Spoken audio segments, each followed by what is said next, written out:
This panel, as you know, the Deputy Minister will be coming in, so we need to be fairly sharp and efficient so that the Minister can speak at 3 o'clock.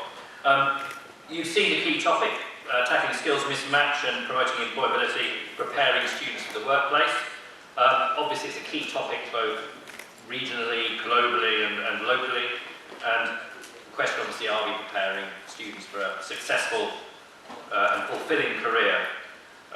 Of course, we may want to look at the whole question of the purpose of the university. Is it simply about employability, or should we have larger aspirations to create global citizens, instill a love of learning and develop well-rounded adults? I've got 3 speakers who I'm sure many of you will be familiar with. If you turn to page 9 in your programme, you'll be able to see their biographies. I'm not going to read through that. You can read through that yourself. But let me just briefly introduce them. On my right, a very well-known figure from NAPEI, of course, Prof. From INCEIF, Dr. Malini, and from the University of Nottingham, Prof. Ganakumaran. They're each going to speak for about 10 minutes, and then hopefully we'll have plenty of time for questions. So as you listen, please think of some questions. We won't have questions to the individual speakers after each of their talks. We'll save all the questions for later at the end, when we hopefully can have a fairly lively debate. So without further ado, Prof.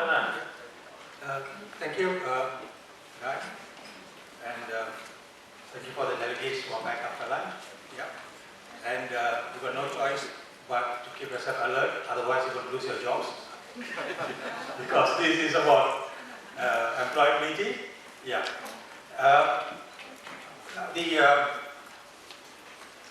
Straight go to the, when I say, employment, there are 2 things. One is the employability and the other one is employment. So these are 2 different things. When I say employability, these are the graduate attributes. And the second one, which is employment. Yeah, the difference between employability and the employment. Now, the employability is graduate attributes which is being, students are being prepared as they are going through the education system, and the employment is depending on the economy of the country and also the policies of the government. So if you look at it now, whether they have got the right policies in place is at question. Even if you take at the TVET or skills sector, they say we've got more than 2 million foreign workers in the country, and we're still struggling for our own Malaysians to get job into the system.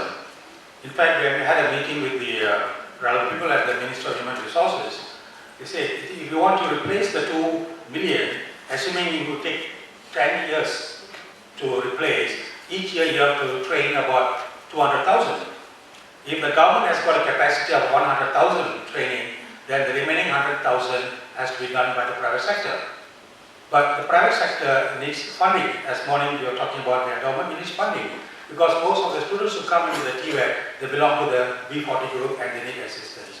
But what we see that there is no funds, there is no money, and a lot of TVET centers are in the verge of closing down, and some already closed down. So this is the scenario now. Because what is the role of the government? Are you prepared, or what are your policies on human capital development? Are you serious about it? Yeah? Although we can produce employable graduates, but at the end of the day, are they going to get employment or not is depending on the policy of the government.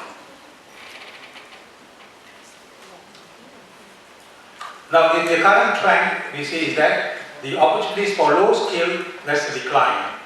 See, and most of the industry here, they're depending on low skilled as well, the foreign, very low skilled or unskilled workers, but that trend is moving.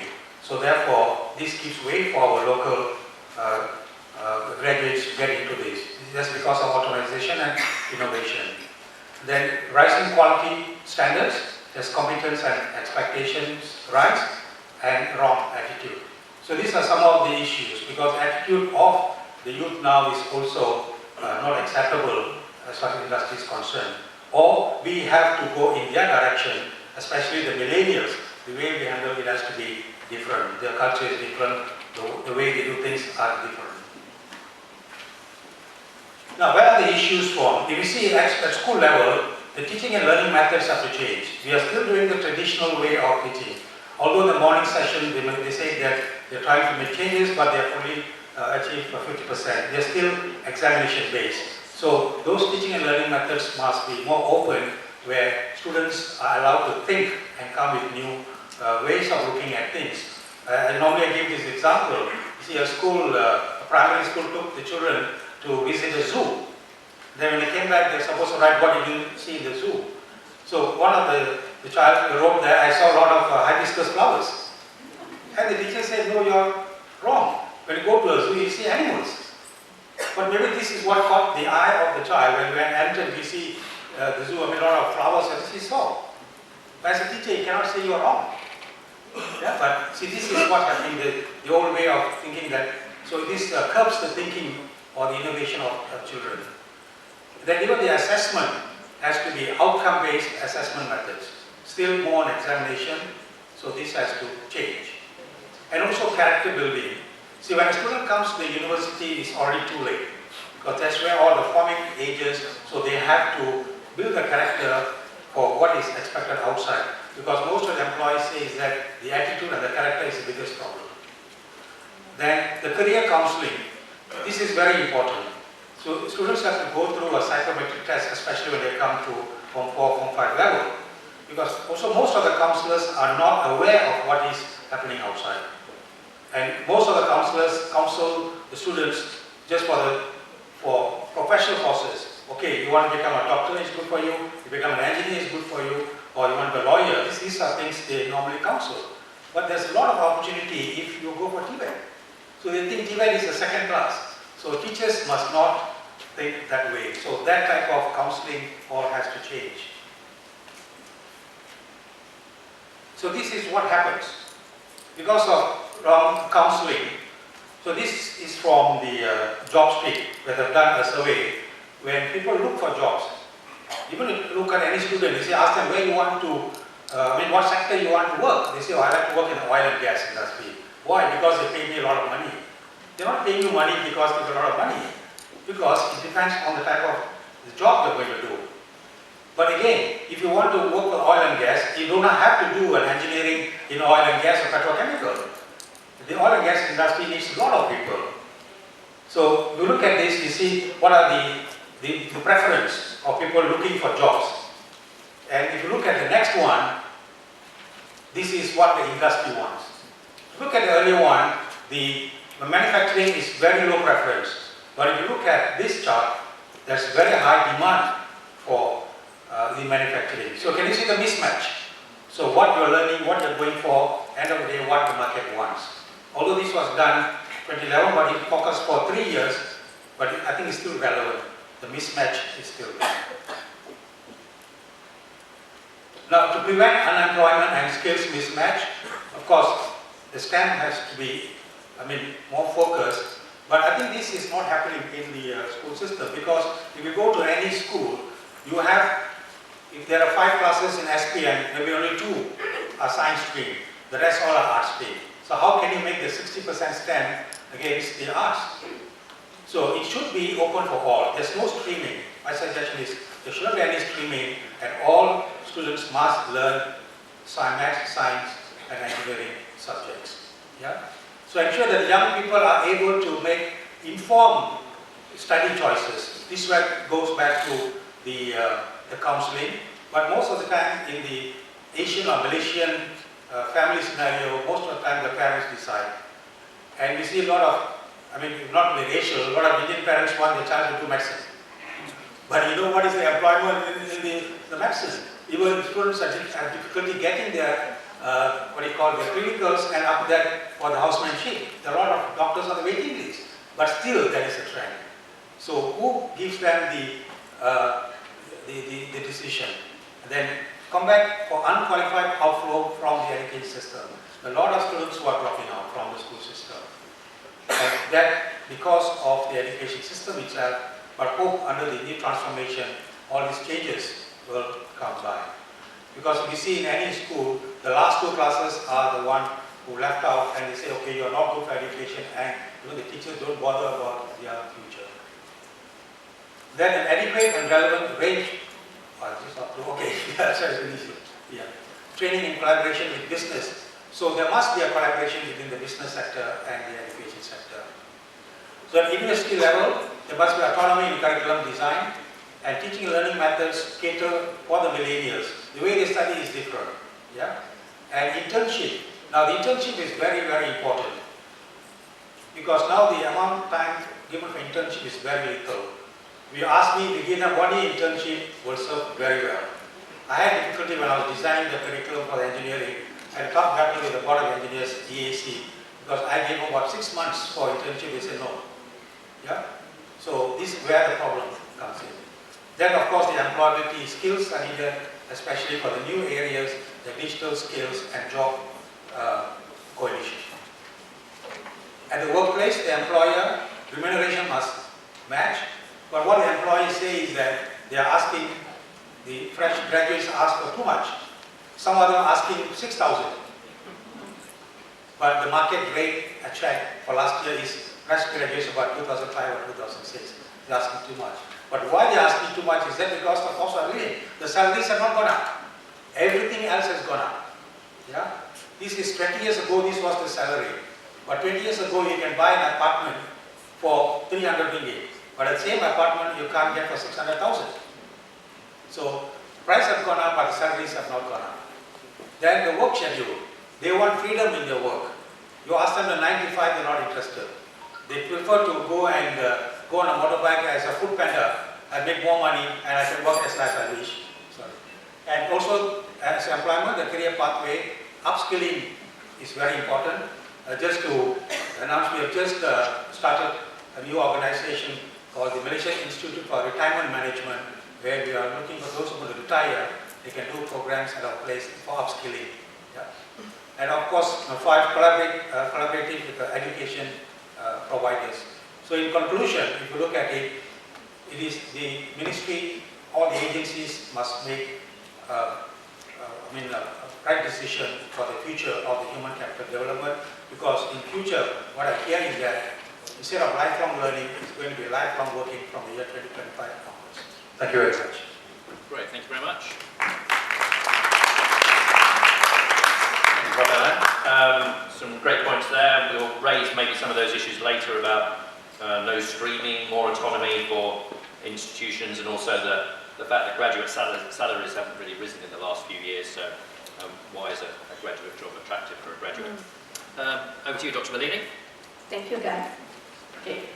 So the angle that I'm going to touch really is on the skills for the future, skills and competencies, and I'm going to narrow down on 3 or 4 important skills that are required that should be part of the curriculum. And as touched by the panelists in the morning and by Prof. Elajsolan just now, nothing of this can happen without proper teacher training. So underlying the change should be proper and structured teacher training both for the private sector as well as the school level.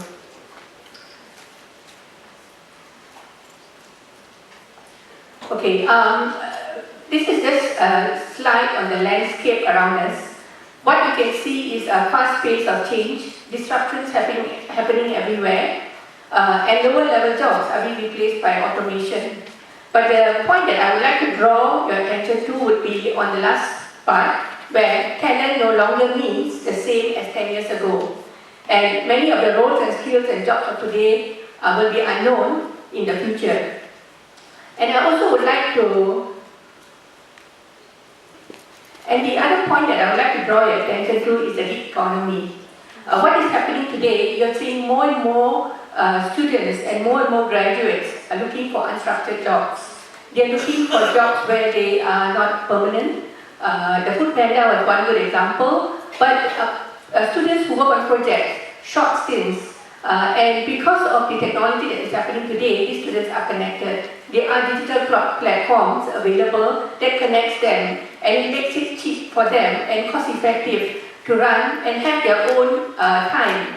And that gig economy is just going to progress further. We are also seeing a trend where employers are looking for more contract workers, and contract employment that are not tied to benefits. So that's all part of the gig economy, and this also leads to cross-border and outsourced employment.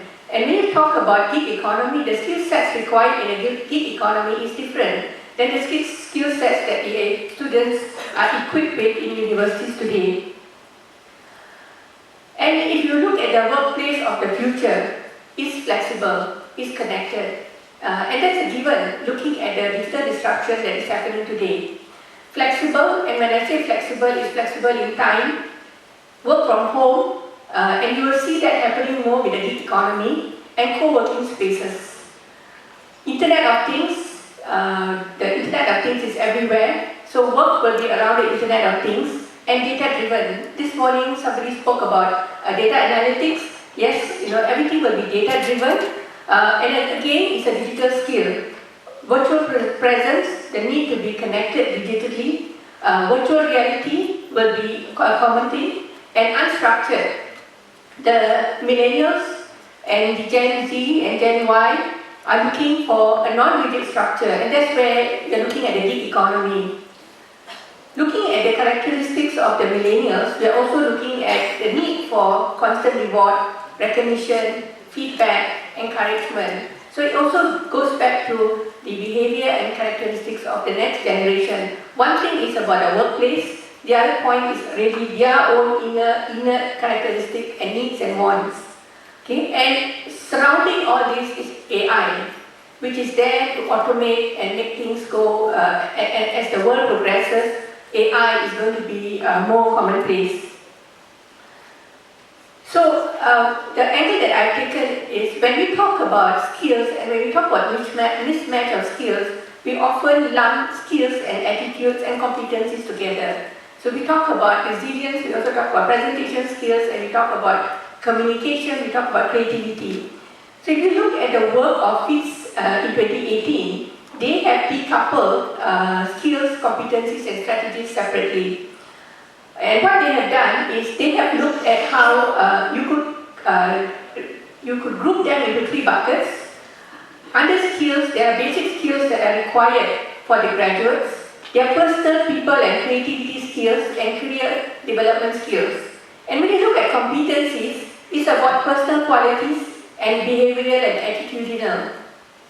But more importantly is how you teach the student to apply this to new situations.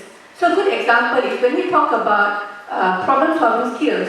Yes, at the university level, at the school level, we have inculcated the student with problem-solving skills. But do we teach the student about part of the problem-solving skills is coming up with actionable action items, and how do you decouple these action items into technicals?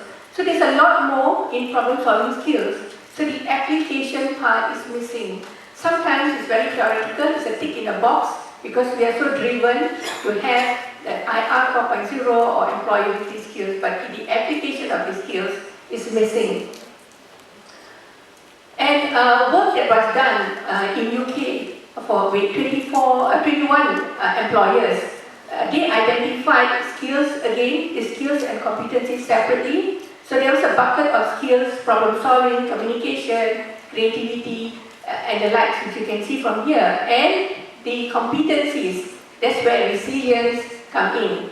And a student who is able to garner and master this, and if they are able to teach this well, they are much sought after, because these are things that the robots cannot take over. These are what automation cannot take over. But the important thing is the ability to teach them how to apply. And that goes back to the fundamental need for proper teacher training, both at the school level as well as at the tertiary level. If you look at private institutions, at most private institutions, teacher training is not a priority department. Yes, there is a teacher training department, but there's not much work going on in the teacher training departments. And we hire faculty coming from industry. Do we prepare them with the right skill set so that they can impart this and garner these additional qualities in the students? This is something to think about. And besides that, skills and competencies, behavior and knowledge, the whole purpose of doing that is to create new value and to create accountable and responsible students. And Guy has just informed me that I have 2 minutes, so I'm just going to narrow down on a couple of things.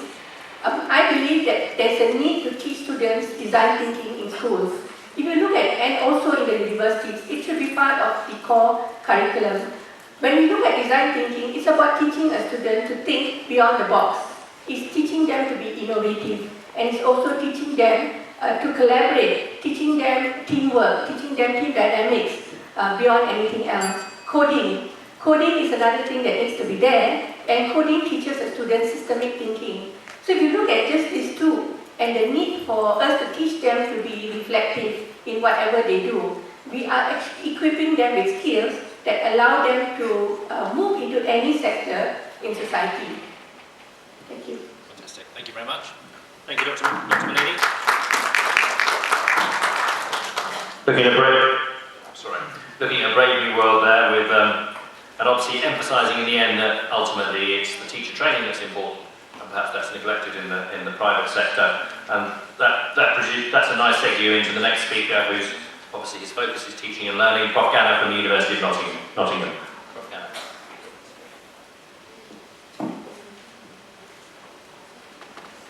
Right. Thank you very much, Guy. Yeah, I mean, you've heard of two speakers before me, and I think the main issue that they covered, key element, is change. And I think that's what is forcing upon society, but also upon higher education institutions, to make the accommodations to change.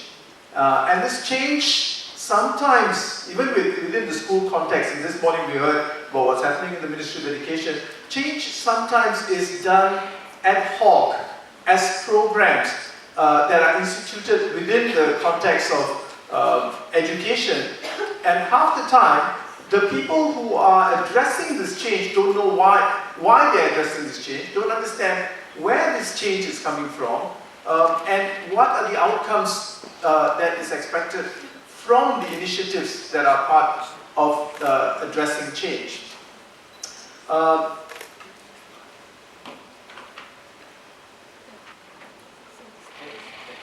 Okay, all right, thank you. Right, so now I'd just like to address broadly, where this change is, what are the pressures that are coming onto both job market, but as well as in the higher education context, where are the pressures coming from in terms of the demands to change or the demands to build new skills. So, two broad areas can be considered. One is the global development aspiration. So, where does humanity want to go? What does it want to achieve in the longer run, right? What are humanistic priorities? What are issues around equity and sustainability that we want to see as a human society globally? The second, of course, which we are all so familiar with, are the issues that are evolving very quickly in society. That is the economic and technological evolutions.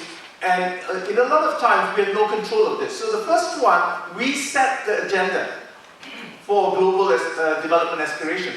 The second one, we become reactionary to these changes that are taking place. And we need to try and bring these two things together and say, okay, how do we address this in the context of education? How do we address this in the context of preparing students for the future? And this goes from school right up to university and beyond. Lately, we've been doing some research in terms of talking to educators and saying, do you understand what you're doing? Do you understand what you need to achieve as part of your, your teaching and learning? And a lot of times, they have no idea. They are running programs, right? But they have no idea why. And their understanding of, for instance, technological or media literacy or technology in education is merely that, oh, I've got to put something up on Moodle, right? or I got to record something and have that recording up on Moodle. So why am I doing this? What is the purpose? What kind of knowledge and skills can I build using these platforms? Right, so when we look at the details in terms of global development aspirations, we're talking about things like the Millennium Development Goals and the Sustainable Development Goals. This morning we talked about this, and these are aspirations that have been set by us, for us in the long run. And these aspirations talks about shared resources and responsibilities, and the desire to have collective growth. Everybody goes along the same pathway, everybody becomes successful in that sense. And then you've got the other dimensions which I talked about in terms of things that we do not have control over always. The 21st century elements, the transformations that are taking place in this century, the speed at which change is taking place.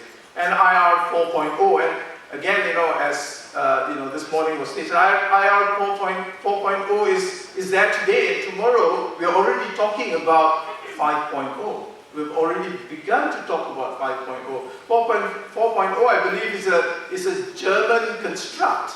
It originated from Germany. In Japan, they are talking about Society 5.0, right? And how are all of this going to change the way in which you and I work in higher education institutions, and before that and after that as well? So when we look at the global development aspirations, these are the kind of skill sets that we aspire to develop in our learners, our workforce, because our aspirations are for sustainable development. Our aspirations is for social justice and equity, for a balanced approach in terms of what we do, a knowledge-based society, and environmental concerns become key aspirations of humanity. And to achieve this, we want to develop these skill sets in people. And because we've set these targets, outside there in the real world, organizations and industry are also beginning to make this as part of their philosophies. And therefore, these skills become relevant if people want to be employed within that context. Right? Yeah. And then we've got this economic and technological revolution that we talked about. And within this context, where we look at what is developing outside, and we analyze the kind of knowledge that's required outside, and then we say, okay, what do we need to do to prepare our learners for this context? And we look at three types of knowledge. We look at the academic knowledge that we are so focused on in higher education, right? Because that's what we teach and that's what we test, essentially, the academic knowledge. But what we sometimes forget to do are the more important skills that sustain people's growth outside their academic domain. Once they finish acquiring that academic knowledge, which is not sustainable. What is taught in the university is most often not sustainable because it is knowledge that will change, right? So we need to look at the applied or procedural knowledge, and we need to look at the applied conditional knowledge that we need to develop in our learners. And again, my other colleagues here alluded to this aspect as well. How much of this do we do in schools and in higher education? I'll tell you, very little, because we've done the research. Very little. And we pay often lip service, or we just tick boxes and say, this is done, right? But these are the more important skills when we talk about, sustainable literacies, right? So research says this is an accumulation of what employers say are important skills that they want to see in their employees. And if you look at that, you know, you don't see knowledge of a particular discipline as a fundamental skill, because that is a given. You expect someone who has gone through an academic program to come up with that, to come up with that basic knowledge set. Otherwise, why go into a university or why go into a school? So the basic disciplinary knowledge is something that's given, is expected. What they're looking for is all of these other skills that universities and schools do very little to systematically and systemically develop. Very little in terms of a structured, systematic approach to manage. And how do we do this? Right? We need to re-look at our pedagogies. We need to re-look at our pedagogies, whether it's at school. We need to really look at the assessments. We have not changed our assessment model, from the time you and I went to university. At the end of the year, at the end of the semester, everybody goes into a hall, they sit for a written exam, and that is how they are graded in terms of their quality. Right? So we need to look at different models of alternative assessments that assesses not just knowledge, but the ability to apply the knowledge in different ways. In different ways.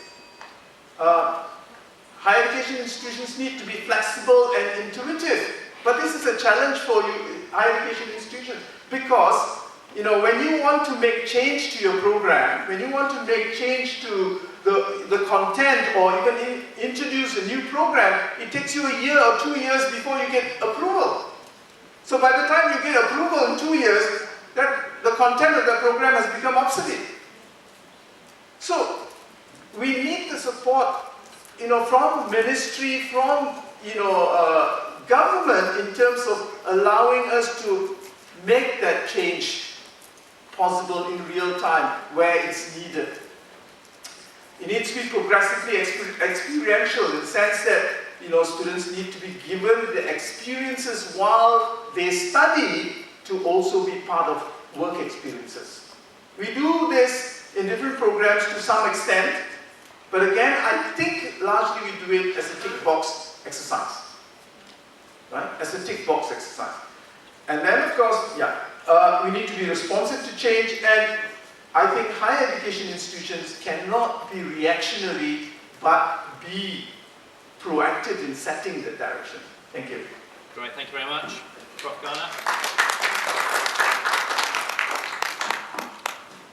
Obviously, touching on some of the areas about the curriculum and how can you keep the curriculum up to date when it takes several years to update. So let's now throw it open to the questions from the floor. If you could raise your hand, come to the microphone, say who you are, and this is an opportunity to ask a question, not make a long speech, so please can you ensure that you're asking a question. Do we have any questions from the floor?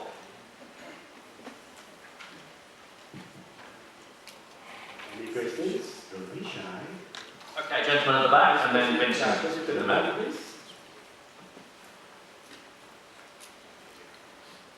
If you could say who you are. Hello, good afternoon. My name is Lee. I'm the career director at the School of Business. Our collaboration between Ganakumaran, Malaysia and INCEIF. So we have a program called Action Learning, which is project-based learning, or learning to learning, that we embed into the program to all of our students. But I'm curious to find out if other schools, or maybe the government or the Ministry of Education promotes this or has a plan to promote this further within the Malaysian landscape. Great, thank you very much. I'll hold the answers if you can just remember that. And let's turn to Vincent here. Vincent, if you could introduce yourself. Thanks, Jack. My name is Vincent, Dr. Vincent Chen. I'm the principal at Fairview International School. I just noticed the topic of skills mismatch is one that's been addressed quite heavily in the K-12 sector already. There are many good examples of how skills are integrated straight into the classroom in an interdisciplinary fashion. All sorts of wonderful things are happening with that. The question I pose is, would you believe higher education institutions would be ready to start exploring how they could learn from what their younger cousins are doing maybe learn from the primary. Would you ever see a world where a lecturer would come into a kindergarten class, watch the way this kindergarten teacher is weaving magic in that classroom, teaching skills, ethics, all at the same time, and learn from that kindergarten teacher? Would we ever see that world? Thank you. Excellent, thank you. And the final question for this group of questions. My name is Mohan. I'm an independent researcher. The last time I was with one government agencies doing specific studies on the standard for human resource in research. My question is that if you are talking about the manpower planning, about the talent management, how to get the expectations between the academy and the industry, the academy on their own world, and the academy and the industry on their own for-profit motive. Is there any way we can really bring everyone together in a room and put aside whatever? Of course, again, because academician, as a academician, I know you've done lots of research, you've done lots of book, presenting paper, but for industry, for them, we don't care about that. But we know that we want to graduate ready. Don't ask us to do another round of training because we are the business of making money, not the business of training. Thank you. That's the question. Great, okay, thank you very much. So 3 questions touching on experiential learning, touching on what HE can learn from kindergarten, primary schools, and also that sort of public-private divide, correcting how can we bring those two together. Let's start with experiential learning. Just raise your hand if you want to comment on that. Gana, yeah. Okay, with experiential learning, case studies, projects, I think the Ministry of Education has initiated now project-based learning as one of the core elements within school. So children as young as year 1 begin to work on projects.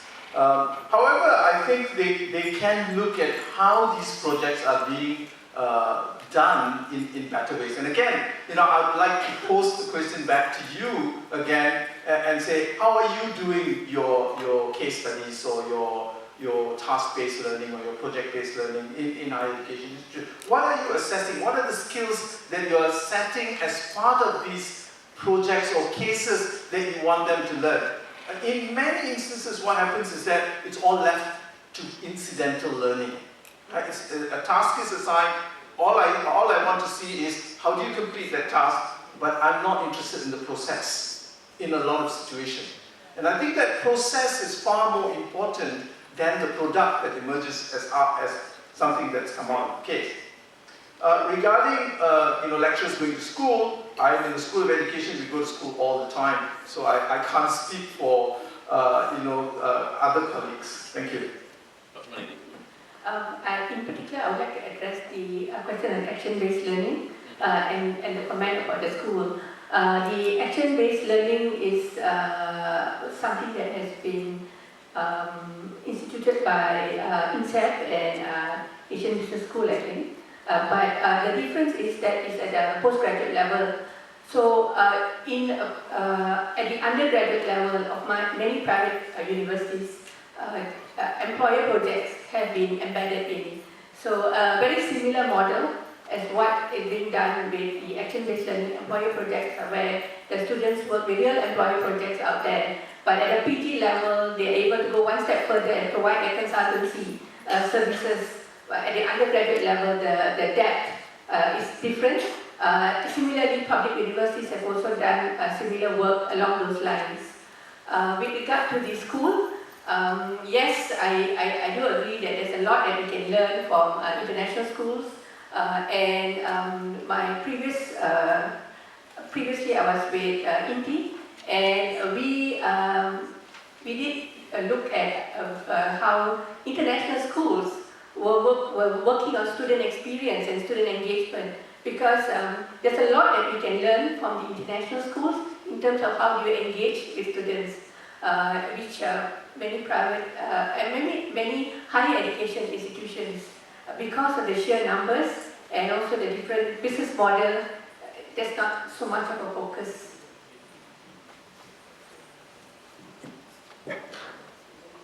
On the K-12 experience we brought into higher education, we love to do that. We love to do that. But because of the regulations, over-regulation of the higher education industry, we are not able or allowed to do so many things which you would like to do, easy learning like MQA. You might have so many hours of contact time. If you reduce the contact time and put it more on hands-on, again we are flouting the regulations. It has to be more free, because today's the students' learning methods are totally different. And we are still focusing on, you must have so many percent of attendance, otherwise you can't go for the examination. What is this? Today the millennials, the way they learn is totally different. They can learn from home with the technology and all that. So much of learning can take place. For that to happen, the policies must change. They should not be rigid. They can be only as guidelines. End of the day, if a particular outcome can be achieved by non-examination methods or just by other way of assessment, it should be accepted. As rightly my colleagues mentioned just now, the ministry or the NEPEI, they still follow the tick box system. If you say, okay, this outcome is we are achieving in some other methods, no. My box, that's nothing for me to tick in my box. So this type of old thinking all have to change. Otherwise, all our students graduating will be left behind. Because when you go to the industry, there's no one way of doing it. They want to see whether how innovative you are, how creative you are. You're talking about high order thinking skills. Here you're curbing all those skills you're curbing and say, okay, it's prescriptive. These things have to change. Hope under the new government, and a lot of changes are being discussed. Hope this will be one of the factors of change. We've got to listen to the Minister in a moment, yes. The third question was about the divide between public and private. Obviously you're at University of Nottingham, which is kind of in between the two. Any comments from any of the panel on that, bringing together the public and private? Yeah, Dr. Malini. I hope I've answered your question. Yes, I think there are already initiatives underway in terms of bringing the public and the private together. There are initiatives where the public universities and the polytechnics have come to the private institutions to learn. And if I recollect my time in INCEIF, we had visits from many public universities and also polytechnics to learn how we do our blended learning. At the same time, and how we promote employability. Likewise, there's also visits from the private universities to the public universities for best practices in terms of what can be done and how we can collaborate together. I hope I'm answering your question. Yes, I think partly my fault. I think your question is more about private industry working with institutions. Apologies, but it was great. It was a great answer to the question I asked. But perhaps you could address, Prof. Garner, the question the gentleman asked about, private companies. I think already a lot of universities work with industry.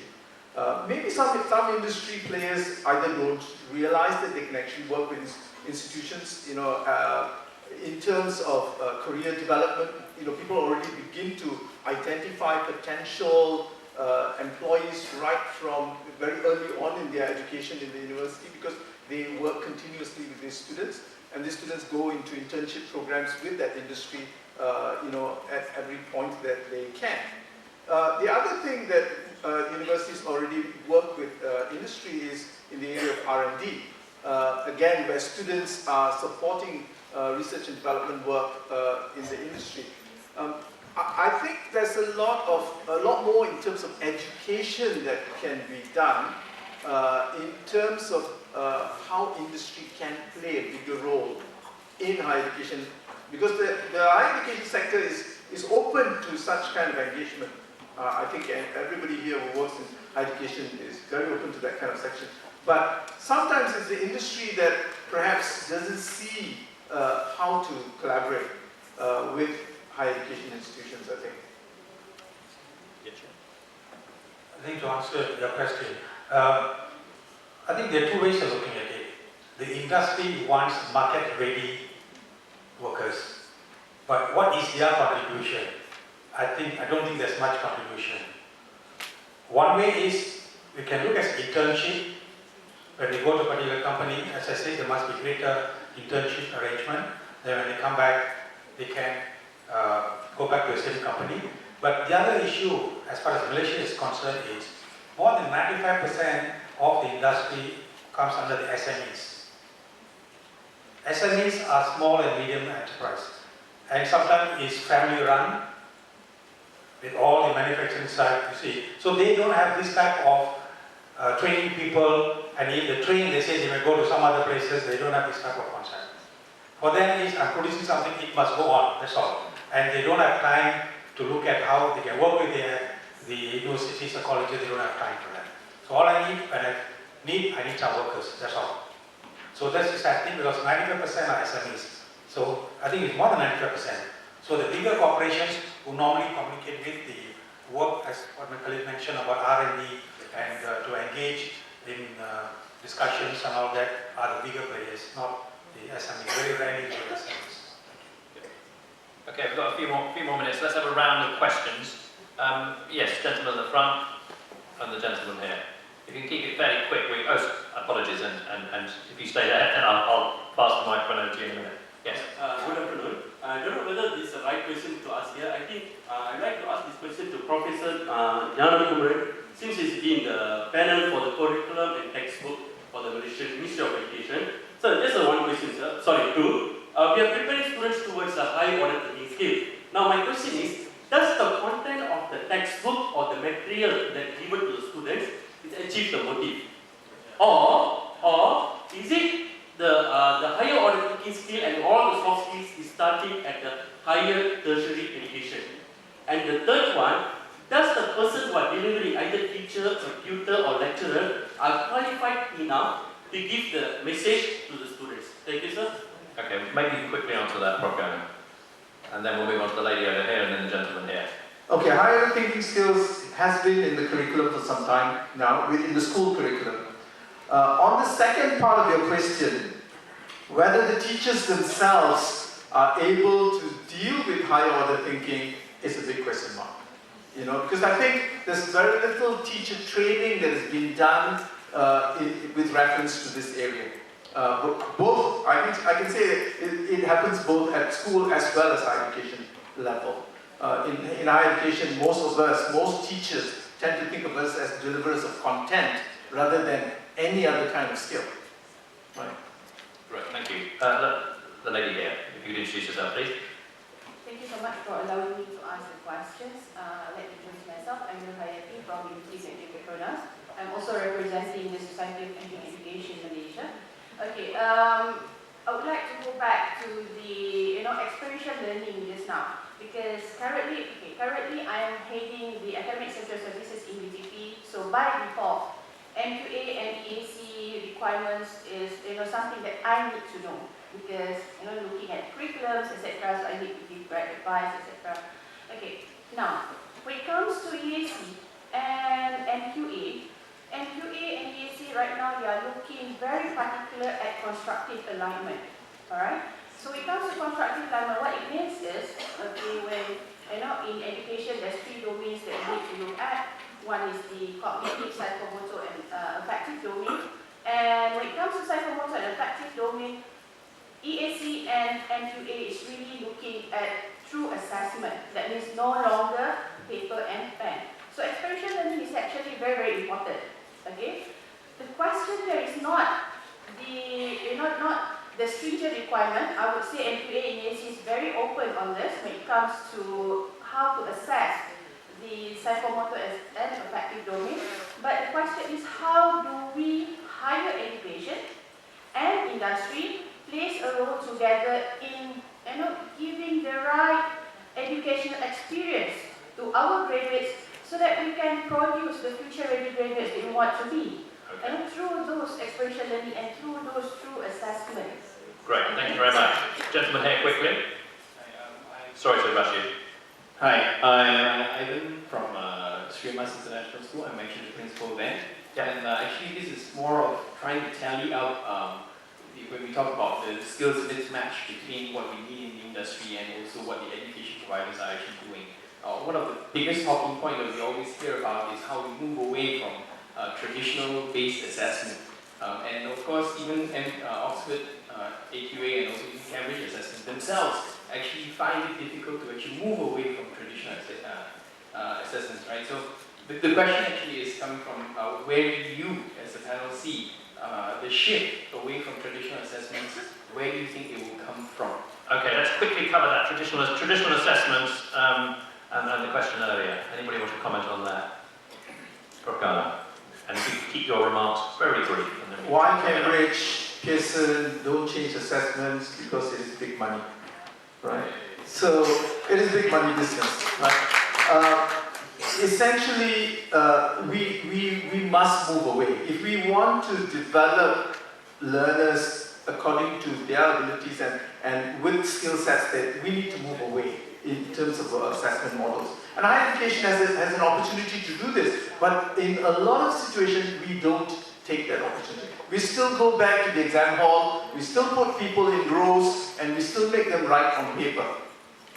We still do that as an assessment for education. Fantastic, thank you very much. And I know we're in agreement because you both mentioned it already in terms of the changing the assessment system. I'm conscious of the time, we've got the Minister coming in, so we need to stop now. So I'd like to thank the panel in the traditional way.